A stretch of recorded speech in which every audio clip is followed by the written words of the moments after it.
예, 방금 소개받은 박은정이라고 합니다. 예, 오늘 제가 말씀드릴 내용은 티베트의 논쟁, 삼해 논쟁입니다. 티베트 불교에 대해서 관심을 갖고 계시는 분들에게는 익히 좀 알려진 내용이고요. 뭐 생소한 분들도 계실 겁니다. 삼해라는 말은 삼해라는 사찰이 티베트에 있습니다. 여기 보시면 여기가 지금 삼해 전경을 다 볼 수 있는 그런 사진인데요. 삼해사는 티베트의 최초의 사찰입니다. 이 삼해사에서 펼쳐진 역사적 의미를 가진 논쟁을 삼해 논쟁이라고 합니다. 삼해 논쟁을 설명드리기 앞서 티베트 불교에 대해서 좀 말씀을 드려야 될 필요가 있는데요. 티베트 불교는 대승불교, 북방불교의 한 주류이죠. 그럼에도 불구하고 중국과 한국과는 달리 불교의 유입이 굉장히 늦습니다. 티베트의 불교가 본격적으로 수용됐던 것은 송젠간보 시대로 거슬러 올라가는데요. 송젠간보 시대 때 티베트는 최초의 통일 국가를 이루고 문자를 만들었습니다.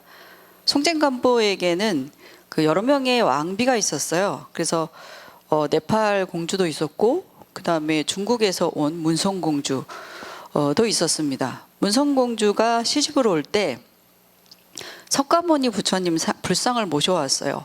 그것이 티베트에 최초로 들여온 그런 불상이었습니다. 그 티베트 사람들은 그 석가모니 부처님의 불상을 조라고 부르고요. 그 조가 모셔져 있는 건물 캉바라고 얘기하는데 티베트어로, 그래서 조캉, 아마 조캉사원이라고 들어보셨을 겁니다. 티베트에 여행을 가거나 이제 성지순례를 가면 그 라사에 있는 조캉사원을 한 번쯤은 참배를 하게 마련인데요. 어쨌든 그것이 티베트의 최초의 불상이었던 셈이죠. 송젠간보 시대 때 불교가 본격적으로 수용되긴 했지만 불교가 제대로 정착되고 뿌리내리지는 못했습니다. 이후에 이제 불교가 제대로 뿌리내리기 시작한 것은 티송대첸이라는 왕의 시대였습니다. 티송대첸은 티베트의 38대 왕이고요. 8세기 인물입니다. 그러니까 우리로 생각하면 굉장히 늦게 티베트의 불교가 정착됐다고 보실 수 있습니다. 이 8세기에 이제 본격적으로 티베트의 불교가 수용되고 또 정착되고 티베트의 불교가 국가의 종교로 공인화되는 과정에서 벌어진 것이 바로 삼해 논쟁입니다. 그래서 제가 이제 삼해 논쟁에 대해서 여러분들에게 말씀드릴 때 어떻게 여러분들에게 그 삼해 논쟁에 대해서 얘기를 할까? 삼해 논쟁과 관련된 많은 얘기들이 있거든요. 근데 오늘은 좀 뭔가 그 논쟁에서 쟁점들을 어떤 식으로 논중했는지보다는 이야기식으로 여러분들에게 그 말씀을 드리려고 합니다. 일단은 저는 이제 앞서 소개받은 것처럼 그 티베트 전통 학제에서 공부를 했었습니다. 그래서 이번에 삼해 논쟁에 대해서는 티베트인들의 입장, 그리고 티베트 역사 기록에 근거해서 이 삼해 논쟁을 좀 소개해 드리고 싶습니다. 그러면 좀 뭔가 지금 여기서 나오는 삼해 논쟁은 인도 스님들과 중국 스님들의 논쟁이거든요.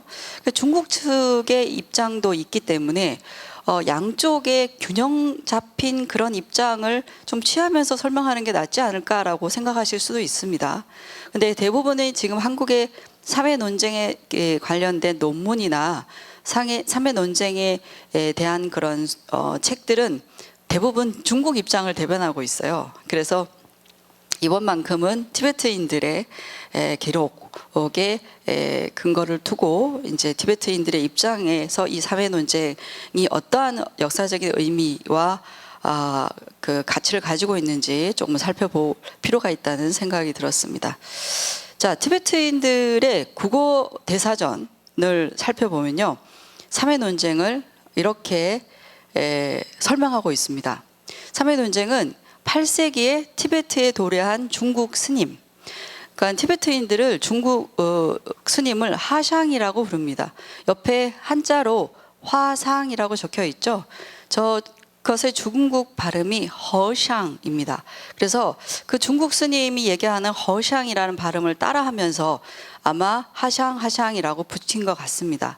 그래서 어쨌든 그 당시에 8세기에 중국 스님들이 티베트에 오셔서 선사상을 널리 알리게 됐는데요. 그 당시에 미리 티베트 땅에 와 계셨던 인도의 스님들과 그 다음에 이 중국 스님들이 대립하게 됩니다.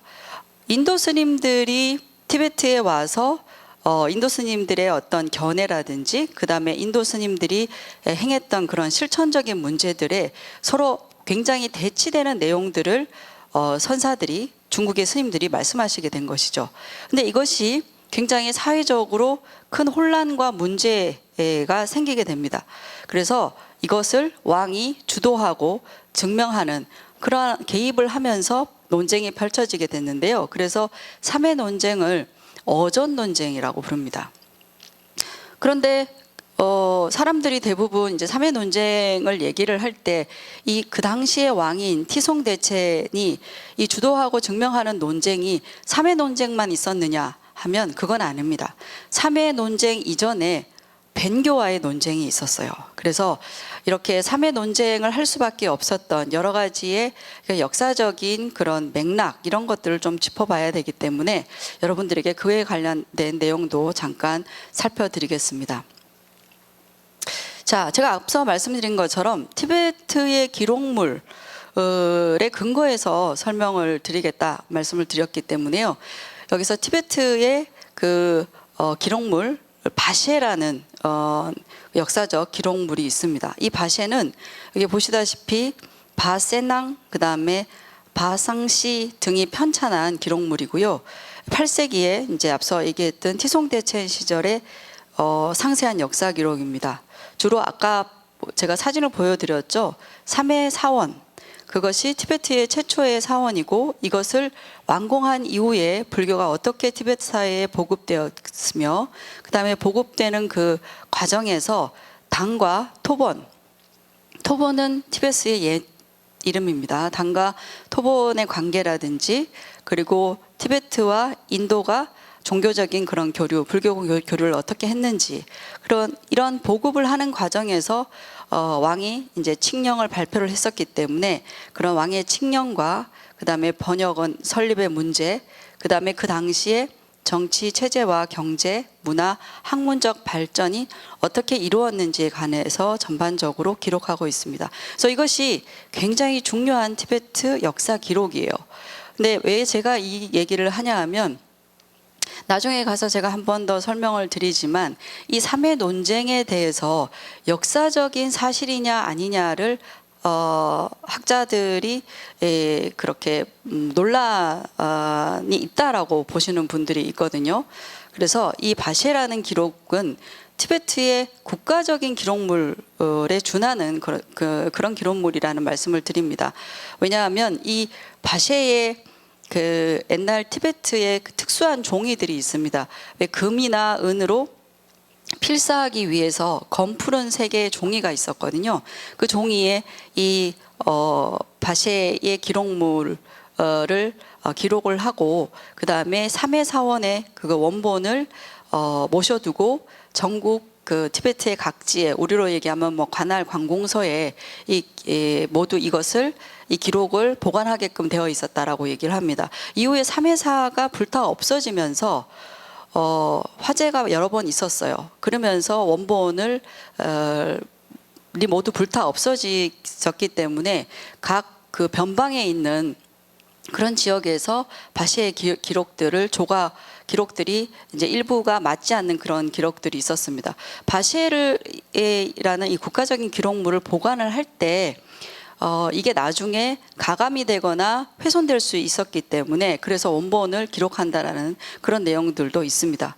어쨌든 이게 그 티베트의 그런 기록물 가운데서 굉장히 중요한 그 사료이기 때문에요. 어쨌든 이것을 기본으로 해서 여러분들에게 그 3회 논쟁에 대해서 말씀을 드리도록 하겠습니다. 방금 말씀드린 것처럼 3회 논쟁 전에 그 정치와 종교적인 상황을 좀 아셔야 될 필요가 있습니다. 여기 이제 보이는 사진이 티송대첸의 불상이에요. 이 티송대첸은 8세기 인물이고요. 38대 왕입니다. 문수보살의 화신으로 티베트인들은 추앙을 하고 있습니다. 이러한 티송대첸이 8살 때 아버지가 돌아가셔요. 아버지인 맹악초음이 사망하게 됩니다. 그래서 아버지의 사망과 동시에 이제 섭정 시대가 시작이 되는 것이죠. 그래서 이때의 섭정은 신하들이 이 당시에 티송대첸이 너무나도 어렸기 때문에 정치적인 중대한 사안을 결정할 수가 없었겠죠. 그래서 그 대신들이 대신 그런 결정들을 하는 그런 섭정이 시작되었습니다. 그랬을 때 티베트에서는 신하들이 두 편으로 나누어져 있었어요. 한 편은 불교를 따르는 신하들이고 한 편은 벤교를 따르는 신하들이었습니다. 근데 이때에 벤교의 세력이 우세했습니다. 벤교의 세력이 우세하니까 자연스럽게 이제 불교를 탄압했었던 것이죠. 그래서 여기 역사적 기록에 따르면 어떤 일이 있었냐 하면 제가 처음에 말씀드렸듯이 최초의 불상이 뭐가 있었어요? 석가모니 부처님, 무성공주가 가지고 온 부처님 불상이 있었죠. 그것을 조라고 하잖아요. 그 석가모니 부처님 불상을 끌어내립니다. 그래서 처음에는 그것을 중국으로 되돌려 보내려고 해요. 이제 벤교 신하들이, 대신들이. 그런데 그것이 외교적인 문제로 비화될 수 있기 때문에 땅을 파서 거기다 묻어버립니다. 그리고 그 위에다가 셰라라고 그래서 도축장을 만들어 버려요. 그런 식으로 불교를 탄압하기 시작합니다. 세월이 지나서 티송대첸이 성장함으로 인해서 다시 이제 권력을 되찾기 시작하고요. 이 티송대첸이 선대 때부터 불교를 수용하려고 하는 노력이 있었기 때문에 불교에 대한 마음을 숨기지 않습니다. 그래서 벤교의 신하들과 임금인 티송대첸이 갈등하게 되는 거죠. 이것이 이후에 불교와 벤교의 대립으로까지 이어지게 됩니다. 그러다가 티송대첸이 샹 지역의 왕을 죽이게 돼요. 근데 이 샹 지역은 그 벤교의 근거지, 중심지였거든요. 그래서 이로 인해서 그 벤교의 큰 원한을 사게 됩니다. 그래서 벤교의 사제인 겔풍이라는 자가 막 왕을 저주해서 티송이 병을 얻게 돼요. 그래서 이 병을 극복하기 위해서 다시 벤교 사제들을 불러들여서 뭐 제사나 의식들을 막 진행을 하거든요. 그러면서 왕이 병이 낫게 되고 그로 인해서 다시 벤교가 활개를 치기 시작합니다. 그래서 벤교의 시대가 다시 이어지죠. 그랬는데 티송대첸은 말씀드렸다시피 선대의 그 아버지, 그러니까 맹압초음의 그 업적들을 이어가길 바랬었고요. 그리고 앞서서 33대 왕인 송젠간포 시대 때부터 그 이후에 수많은 티베트의 왕들이 불교를 본격적으로 수용하는 것을 수건 사업으로 생각을 했었어요. 그래서 티송대첸도 그런 수건 사업을 자기 때에 이루고 싶어 했었습니다. 그리고 어릴 때부터 불교 신화적인 인물이었고 이런 벤교 대신들한테 나와 인연이 있는 전생부터 인연이 있었던 법은 불교이다라는 말을 서슴없이 합니다. 그래서 그 방금 전에 제가 보여드렸던 바셰라는 역사 기록물의 주 편집자가 누구였냐 하면 바세낭이라는 인물이에요. 이 바세낭이라는 인물에게 이 티송대첸이 고승을 모시자 이렇게 얘기를 합니다. 인도에서 고승을 모셔서 불교를 어떻게든 뿌리 내리도록 해야 된다라고 얘기를 합니다. 그렇게 하면서 그 바세낭에게 고승이 누구냐라고 했을 때 바세낭이 그 추천한 분이 바로 인도의 산트라식타입니다. 그래서 이 산트라식타를 초청하게 되자 벤교들이 굉장히 큰 반발을 하게 됩니다. 그래서 낮에 이렇게 사원을 짓거든요. 처음에 이제 산트라식타가 어명에 따라서 맨 처음에 사원을 건립하게 돼요. 그 사원이 아까 말씀드렸던 3회 사원이죠. 그래서 낮에 이렇게 공사를 하게 되면 저녁에 밤이 되면 막 그걸 부서뜨리는 소리가 막 들리는 거예요. 그래서 진짜 내일 아침에 가보면 절이 막 무너져 있습니다. 공사가 다 엉망이 돼 있고. 그랬을 때 벤교 사제들이 나타나서 아 그거 봐라. 신들이 노하셨다. 불교가 들어오면 안 된다. 이렇게 주장을 합니다. 그리고 막 기근이 일어나고요. 역병이 돌아요. 그래서 민심이 굉장히 흉흉해집니다. 그때 이제 산트라시타가 생각한 것은 티베트인과 이 티베트라는 이 땅에 있는 보이지 않는 존재들, 귀신들, 뭐 신들이 굉장히 거칠구나. 그러니까 이런 사람들을 이런 난관들을 극복하기 위해서는 밀교의 신통력을 가지고 있는 뛰어난 수행자를 모셔야 되겠다라고 생각합니다. 근데 그 당시에 파드마 삼바바라는 존재가 있었어요. 그래서 그분을 모셔야 될 거라고 이제 왕에게 조언합니다. 그리고서는 산트라시타가 4개월 만에 티베트를 떠나요. 이 뱅교들이 그 산트라시타를 내쫓으려고 엄청 많은 노력을 합니다. 그래서 도저히 견디지 못하고 그리고 말씀드렸다시피 민심이 흉흉해지니까 4개월 만에 마지못해 티베트를 떠나게 됩니다. 그러고 나서 이제 이후에 다시 뱅교의 세상이 된 거죠. 그랬다가 다시 이 티송대첸이 마음을 고쳐먹게 됩니다. 그래도 불교의 고성을 다시 모셔야지. 그래서 티상엽라라는 뱅교의 신하가 막 얘기를 합니다. 아니 불교가 들어와서 우리 이 땅에 좋은 영향력을 준 것도 하나도 없고 뭐가 좋은지도 모르겠는데 왜 당신은 자꾸 그렇게 불교를 들여오려고 하십니까? 라고 얘기하면서 역대의 왕들 중에서 뱅교를 무시하고 불교에 관심을 가졌던 모든 왕들이 불운했다. 단명하고 그러면서 이제 협박과 회유를 반복하면서 왕을 설득하려고 하지만 실패합니다. 그래서 티송대첸이 다시 그 산트라시타를 인도의 고승을 다시 불러요. 그런데 바셰의 기록에 의하면 왜 다시 불렀냐 하면 처음에 이제 티송대첸이 그 산트라시타를 모셨을 때 당신의 견해와 그 다음에 당신의 실천이 무엇이냐라고 묻습니다. 근데 그때 불교의 진리가 얘기하는 그 불교의 사상, 견해와 그 다음에 그것을 바탕으로 한 어떤 실천을 해야 되는지에 대한 그 산트라시타의 그 내용의 가르침에 굉장히 큰 감명을 받아요. 아까 말씀드렸다시피 티송대첸은 문수보살의 화신이라고 추앙될 만큼 굉장히 지혜로운 그런 왕이었습니다. 그래서 이 땅에 그렇게 훌륭한 법을 들여와야 되겠다라는 생각, 불교에 대한 것을 포기하지 않고 다시 산트라시타를 모시게 됩니다. 그때 파드마 삼바바가 등장하게 되는데 파드마 삼바바가 들어오면서 막 이렇게 뭐 뱅교 사제들을 신통력으로 제압하고 이런 것은 아닙니다. 하나의 사건이 생기게 됩니다. 어떤 사건이 생기냐면 왕의 안위와 안녕을 기도하기 위한 제사 의식을 했는데요. 뱅교의 사제들이 뱅교식의 제사를 지내게 된 것이죠. 그 당시에 삼해사에는 갸귤링이라는 게 있어요. 인도에서 온 108명의 빤디따들이 있었습니다. 빤디따라는 말은 5가지 오명학의 그 능통한 그런 학자들을 빤디따라고 하는데요. 그래서 역경을 하기 위해서 번역을 하기 위해서 108분의 대학자들을 인도에서 모셔온 것이죠. 근데 이 뱅교인들이 제사를 하는 거를 봤어요. 왜냐하면 같이 모여서 왕을 위해서 기도를 해야 되는데 살아있는 사슴의 심장을 꺼내가지고 공양을 하기도 하고 그 다음에 야크나 소, 양 이런 것들을 산채로 잡아서 공양을 하는 거예요. 그러니까 인도에서 오신 그 빤디따들이 막 기함을 하는 거예요. 기겁을 하면서 이런 것들은 있을 수가 없는 것이다.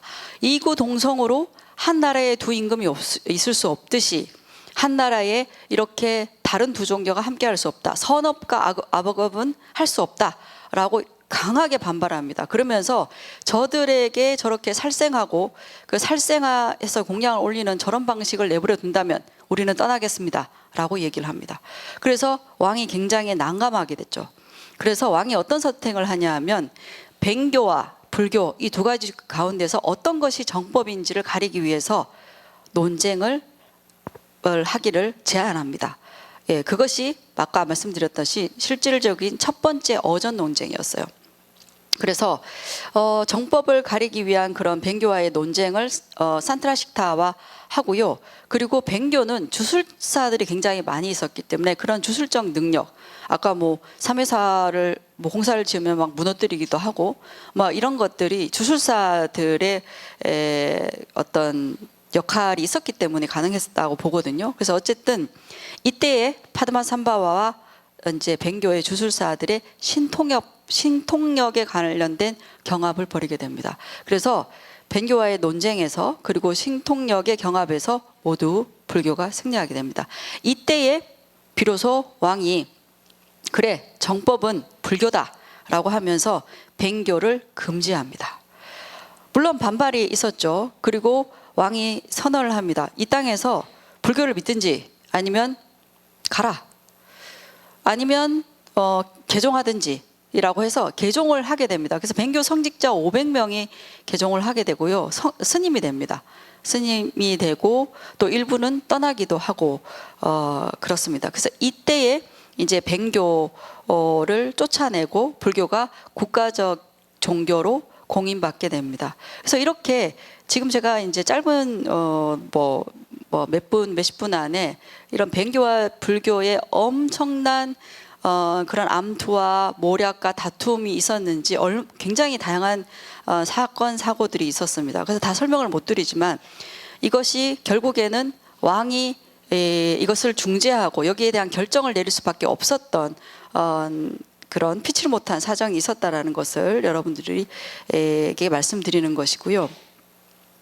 자, 이렇게 해서 3회 사원도 완공되고 산트라식타와 그 다음에 이제 파드마산바바가 불교를 이제 보급하는 데 애쓰게 됩니다. 그래서 불교는 이제 기본적으로 교법과 증법 두 가지를 얘기를 하거든요. 교법이라고 하는 것은 부처님의 가르침을 배우는 것, 교리와 교학을 배우는 것을 의미하고, 증법이라고 하는 것은 그런 교학을 바탕으로 해서 수행을 하고 그 수행을 통해서 얻는 깨달음, 그런 것들을 증법이라고 하죠. 그래서 이런 교법과 증법 두 가지가 모두 있어야지만 부처님 법이라고 할 수가 있는데, 이러한 법을 계승하고 유지하기 위해서는 승단이 필요했습니다. 그래서 승단의 필요성을 받기 때문에 티베트에 이제 최초로 승려가 배출되게 됩니다. 그 전에는 인도에 유학해서 공부했던 승려들은 있었지만 유학했었던 공부했었던 사람은 있었지만 승려는 없었습니다. 그래서 최초의 그 티베트 승려 세미둔 7명의 승려들이 배출되고요.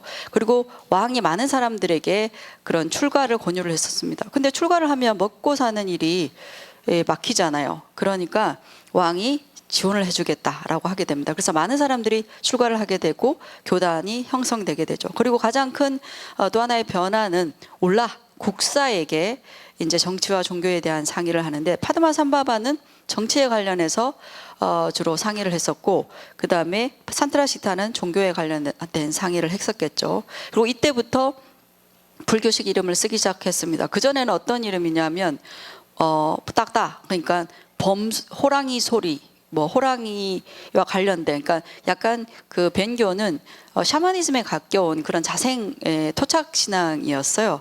근데 그랬던 그 이름들을 모두 불교식 이름으로 쓰게 되는 것이죠. 린첸상보, 그 다음에 이시왕보, 뺄량 이름들을 쓰기 시작합니다. 그리고 이것이 8세기 이후 지금까지도 한 번도 변화된 적이 없어요. 그리고 또 한 가지는 뭐냐면, 협정 후에 이제 소국들이 전쟁을 하거나 분쟁이 있었을 때 그 다툼 후에 협정을 맺는 과정에서, 옛날에는 동물들을 죽여서 그 피로 맹세를 하거나 그것을 또 같이 살생해서 먹기도 하고 이런 식으로 했었다면, 이제는 부처님 삼보를 걸고 맹세하고 서약하는 그런 방식으로 변화하게 됩니다. 그래서 이렇게 불교가 잘 정착되고 있었어요. 뿌리를 내리고 있었는데, 비슷한 시기에 바로 그 중국에서 스님들이 오시게 됩니다. 자, 어쨌든 방금 말씀드린 것처럼 불교가 정착되고 보급되게 되는 데 있어서 가장 큰 기여를 하신 분이 이 세 분입니다. 중간에 이제 티송대체 왕이고요. 저쪽 오른쪽에는 바로 산트라식타, 인도의 고승이고, 그 다음에 왼쪽에는 파드마산바바, 밀교에 뛰어난 그 수행자였죠. 이 세 분에 의해서 이제 티베트의 불교가 정착되고 보급됐습니다. 그래서 이런 비슷한 시기에 바로 중국 스님들이 들어오게 됩니다. 하샹들이 들어오게 됩니다. 중국과 그 당시에 티베트의 관계는 적대적이고 평화적인 관계가 반복됐습니다. 근데 티송대체는 어떤 인물이었냐면 터키까지 뭐 영토 싸움을 하고요. 그다음에 한때는 그다음 당나라의 수도인 장안까지도 점령할 정도로 굉장한 그런 왕권 국가로서의 그런 위상을 과시하던 때였어요. 그래서 앞서 있던 여러 가지 어떤 문화적으로 앞서 있던 중국에서 많은 중국의 대가들을 초청해서 학문적 발전을 도모하려는 노력을 굉장히 많이 보입니다. 그래서 이때에 중국의 의승들도 들어오고 뭐 점성학이나 의학에 관련된 많은 번역서들이 번역됐다라고 얘기를 합니다.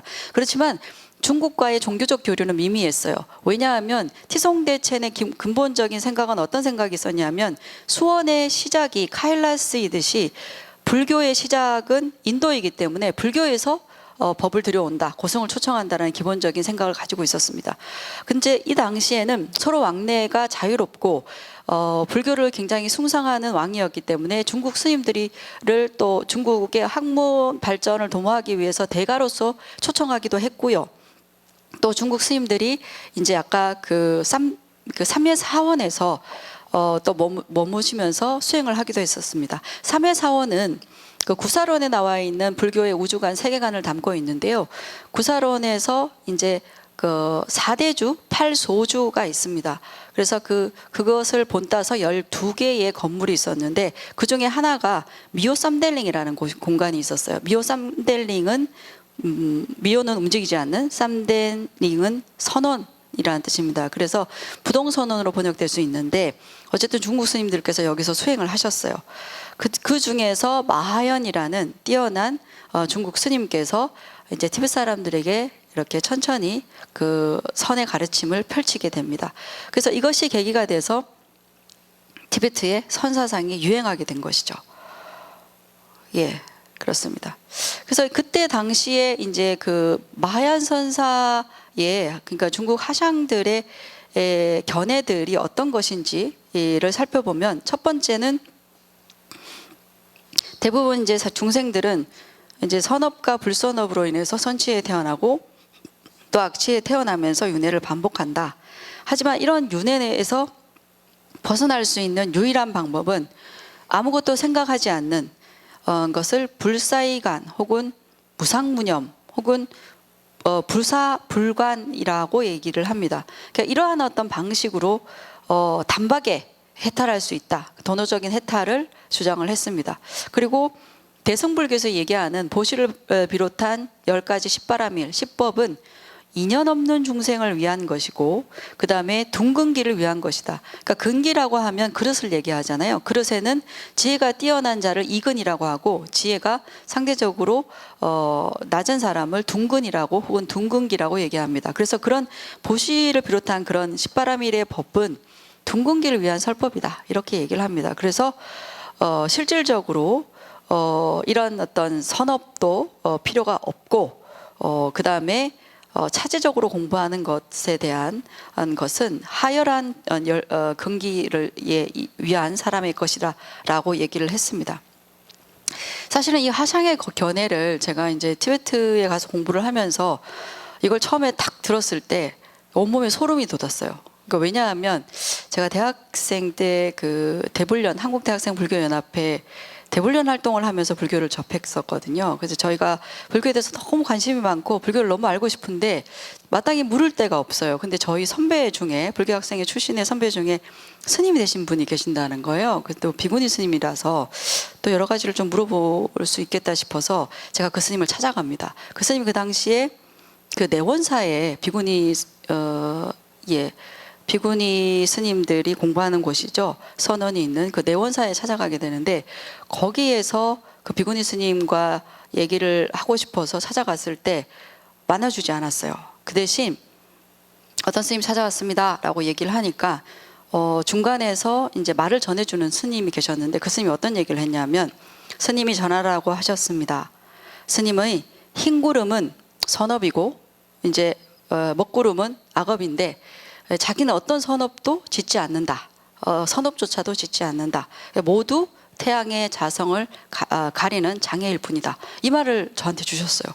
근데 제가 그게 너무나 큰 의구심이 생겼습니다. 되게 멋있는 말인 것 같은데 이게 무슨 뭐지? 라는 생각이 들었었어요. 그런데 제가 이제 티베트에 공부하면서 이제 그 이 하샹의 견해에 대해서 접하게 됐을 때 그 스님이 저한테 하셨던 말이 여기에 딱 있는 거예요. 그래서 이것이 티베트 8세기에 들어온 그 하샹의 선사들의 말이 아니라 지금 21세기 한국에 있는 선사들의 이야기와 일맥상통하는 내용이구나라는 것을 알게 됐습니다. 그래서 어쨌든 하샹의 견해를 보시면 마음의 성품을 보면 성불할 수 있다라고 얘기를 합니다. 그래서 이것이 굉장히 티베트인들에게 매력적으로 다가가서 많은 티베트인들이 선사들을 추앙하고 그 다음에 이 선 공부를 굉장히 많이 하게 돼요. 근데 대부분 보면 여기에 나와 있듯이 마음의 성품을 보면 성불한다라는 이 내용을 가지고 선사들이 어떻게 말씀하셨냐면 깔뽀칙둡이라고 얘기를 합니다. 깔뽀칙둡은 우리나라 얘기하면 약간 삼삼과 같은 그런 명량을 얘기해요. 그래서 이것만 탁 먹으면 짜잘한 이들은 모두 병들은 다 없어지고 만병통치약처럼 모든 병에서 완쾌될 수 있다라고 얘기하는 것이죠. 그래서 이 하샹의 견해는 많은 티베트인들의 마음을 움직이게 됩니다. 그래서 이제 본격적으로 이제 삼회 논쟁이 시작되게 되는데요. 어떤 부분들이 있었냐 하면 산트라시타가 살아 계셨을 때는 왕과 그 신하들이 전부 다 인도 불교를 너무나 믿고 있었기 때문에 뭐 대놓고 선사들이 활동을 하시지 못했어요. 그리고 처음에 이제 마하얀 선사께서 이제 그 티베트인들의 티베트인들에게 선사상을 알리고 가르칠 때 그렇게 그 왕이나 이런 분들이 주목을 못했어요. 왜냐하면 뱅교하고 불교하고 맨날 싸우니까요. 그러니까 뱅교하고 불교의 갈등이 너무나도 심했기 때문에 그 충돌이 너무 심했었기 때문에 모든 사람들이 거기에 집중돼 있었던 거죠. 그래서 선사들의 활동들을 잘 알아차리지 못했어요. 관심을 좀 가지지 못했어요. 모든 이목이 뱅교와 인도 스님들의 다툼에 이목이 집중돼 있었기 때문에요. 그래서 그렇게 있다가 근데 되게 활발하게 활동을 하십니다. 그러니까 바셰에서는 어떻게 기록하고 있냐면 내부의 정치 종교 갈등을 기회로 삼아 선사들이 활동했다 이렇게 기록이 되어 있습니다. 그리고 결정적으로 산트라시타가 돌아가세요. 산트라시타께서 돌아가시면서 선사들이 본격적으로 활동하시기 시작합니다. 근데 가장 문제였던 게 뭐냐면 삼회사원을 만들어 놓고 사람들이 참배도 하고 보시도 하고 이렇게 해야 되는데 안 하는 거예요, 사람들이. 왜냐하면 선업이 뭐라고요? 흰구름이고 그것도 불지를 장애하는 것이다 라고 했잖아요. 그렇기 때문에 절에 참배도 잘 안 가려고 하고 선업도 잘 하지 않으려고 합니다. 그래서 이렇게 하면서 불교 내의 견해와 실천적인 문제가 충돌하게 됩니다. 그래서 이것이 굉장히 큰 혼란을 빚게 돼요. 그래서 처음에 왕이 그렇게 하면 안 된다. 인도 스님들 따라라 이렇게 하면서 금지령을 딱 내립니다.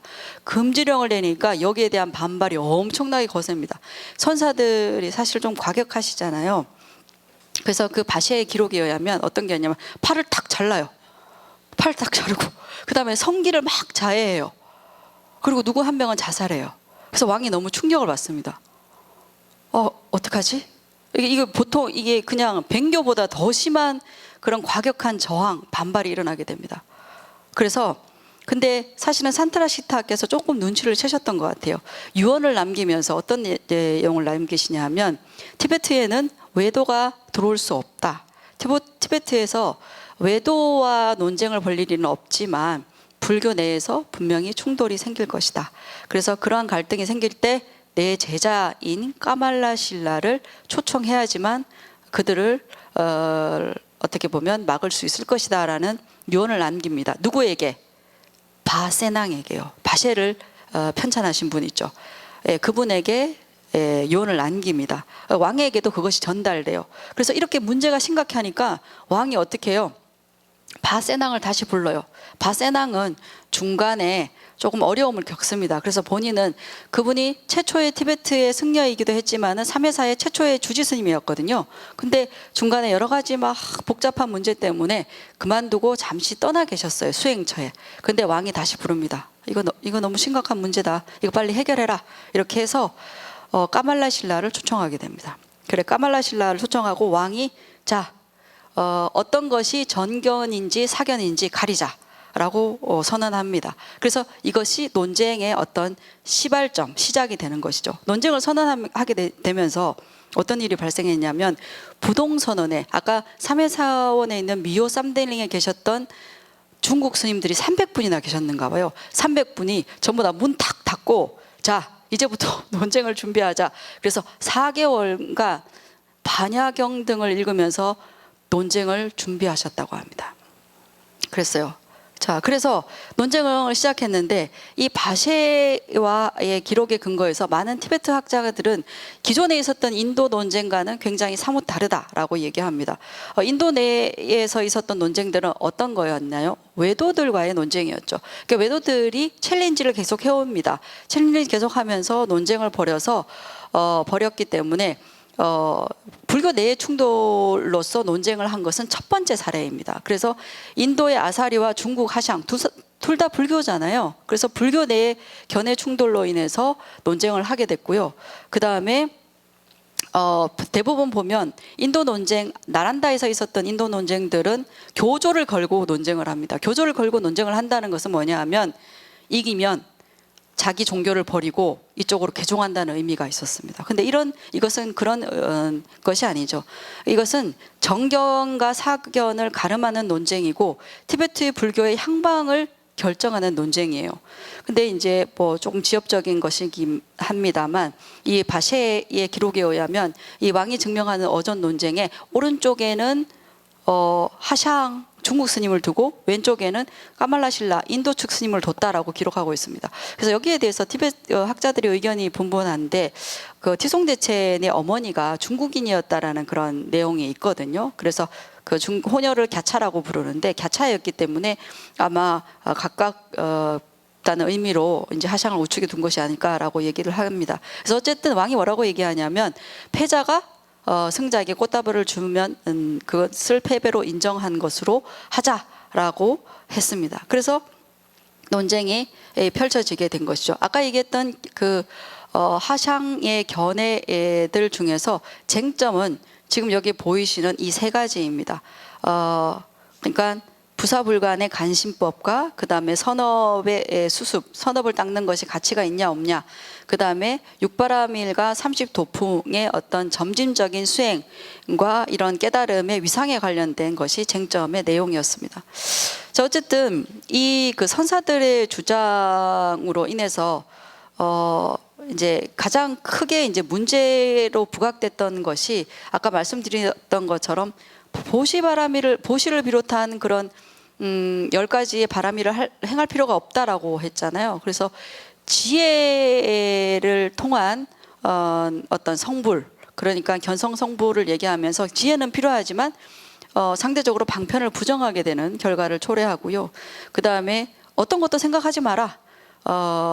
마음의 성품을 바라보면 되기 때문에 거기에 어떤 분별도 개입돼서는 안 된다. 그래서 모든 분별을 다 부정합니다. 그래서 부사불간, 부사이간 이런 무상무념들을 얘기를 하고 있기 때문에 배움과 사유를 분별로 규정해요. 그래서 배우는 것 자체를 터부시하게 됩니다. 그리고 말씀드렸듯이 선업을 흰구름, 악업을 먹구름에 비유하면서 선업이 가치 없다. 선업의 무가치를 얘기하는 것이 이것이 세 가지가 가장 큰 문제점들이었습니다. 그래서 이런 문제점들과 쟁점들을 가지고 논쟁을 벌이게 돼요. 그래서 논쟁의 결과는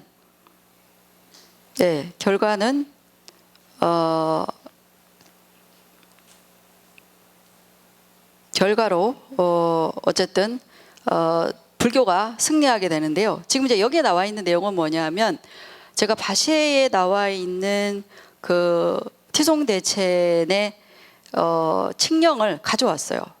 여러분들에게 좀 읽어드리고 싶어가지고 좀 읽어드리겠습니다.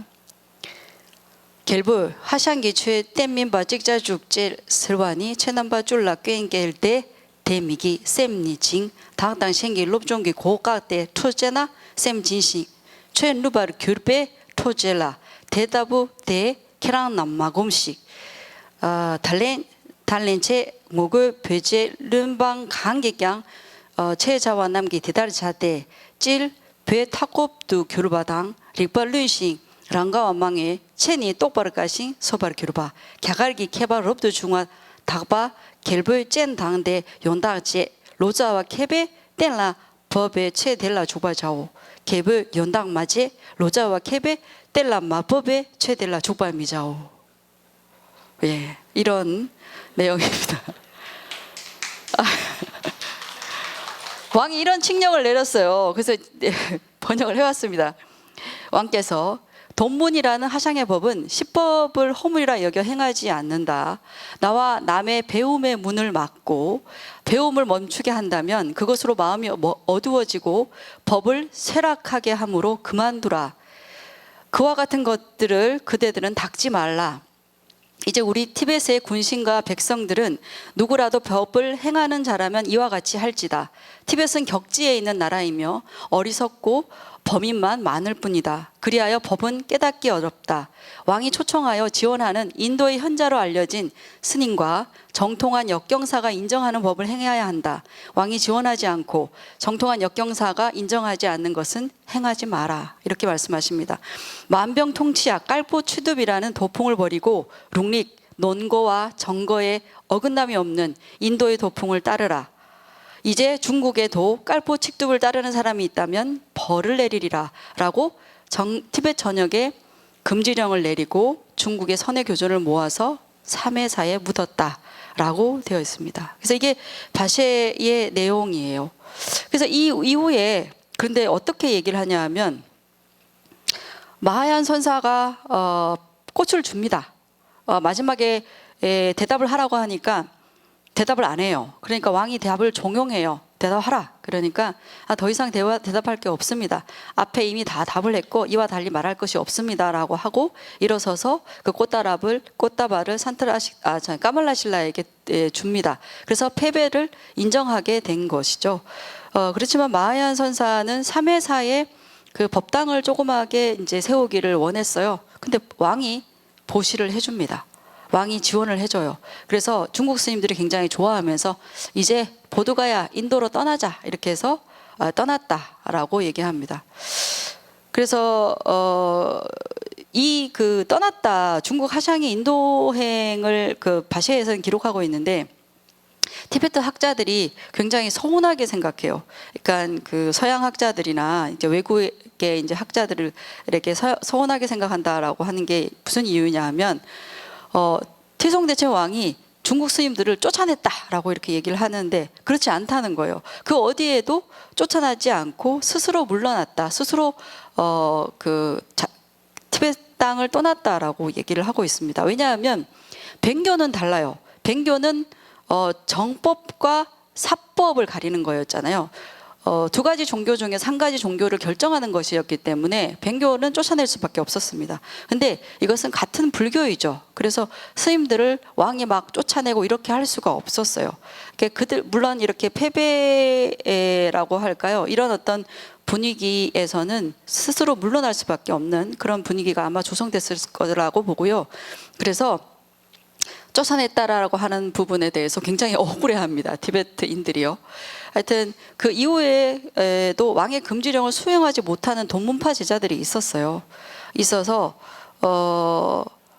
이 돈문파 제자들이 결국에는 어떤 일을 하게 되냐면 역경원에 자객을 보내서 까말라실라를 살해합니다. 근데 이 돈문파 제자들이 중국인인지 아니면 티베트인인지는 알 수는 없으나 기록에는 뭐 외도들이 죽였다. 그러니까 불교를 믿지 않는 자들이 와서 까말라실라의 그 콩팥을 콩팥을 쥐어 뜯었다. 뭐 이렇게 해서 하여튼 죽였다라고 얘기를 합니다. 그런데 이게 굉장히 쉽지 않은 결과를 초래해요. 왜냐하면 그 다음에 이제 뭐 중국 스님도 가고 우리 그냥 인도 불교 잘 믿으면서 잘 지내자. 그 당시는 그렇게 할 수가 없었습니다. 왜냐하면 이게 굉장히 큰 사건이었고 이걸로 인해서 누가 죽느냐 하면 까말라실라라는 굉장히 고승이 오셨잖아요. 그리고 이 논쟁 때문에 까말라실라가 오셨는데 까말라실라가 살해를 당하잖아요. 여기에 충격을 받은 바세낭, 바셰의 주 저자인 바세낭이 자살을 합니다. 그 스님께서 자살합니다. 그래서 이 3회 논쟁으로 인해서 티베트의 어떤 방향성이 인도 불교를 정통 불교로 인정하고 인도 불교를 신봉한다는 그 방향성이 결정된지는 모르겠지만 굉장히 여러 가지의 그 후유증들, 여파들이 굉장히 많이 남았던 논쟁입니다. 그래서 이런 논쟁 이후에 티베트에서는 1300년 동안 인도 전통의 불교를 계속 유지해왔고요. 아까 말씀드렸듯이 성불을 하기 위한 길, 성불도에는 방편뿐만 아니라 지혜와 함께 지혜와 방편 두 가지 모두가 구족되는 그러한 성불도를 추구하고, 그래서 이러한 성불도를 추구하는 데 있어서 문사수, 배움과 그 다음에 사유와 그 사유를 바탕으로 한 어떤 닦음, 수행이라는 이러한 큰 구조 속에서 수행을 하는 그러한 어떤 풍토들이 지금까지 자리 잡고 있습니다. 그래서 티베트에서는 이러한 어떤 삼의 논쟁으로 불교의 방향성이 정해지고 그러한 어떤 전통이 지금까지 남아서 수행 차제와 교학을 중시하는 그런 특징을 가진 불교가 됐던 것이죠. 그래서 지금 최근에 12세기의 아티샤의 보리도 등론이라든지 14세기의 쫑카파 보리도 차제론도 이것을 잘 계승한 그런 불교의 대표적인 저작물로 우리가 이해할 수 있습니다. 그래서 어쨌든 이러한 논쟁으로 인해서 티베트 불교는 굉장히 교학을 중시하고 그 다음에 이런 차제들을 중시하는 그런 특징들을 가진 불교인데요. 지금 현재의 20세기, 21세기의 그 세계 종교 중에서 불교가 가지고 있는, 특히나 서구 사회에서 티베트 불교가 가지고 있는 위상은 상당히 대단한 것이죠. 특히 서양인들은 이런 티베트 불교를 집적이고 합리적인 맥락에서 이해합니다. 그래서 만약에 티베트 불교에 삼의 논쟁이 있지 않았다면 지금 현재 이런 티베트 불교가 있을 수가 없다는 점을 우리가 확인할 수 있습니다. 예, 제 얘기는 오늘 여기까지 하겠습니다. 예, 감사합니다.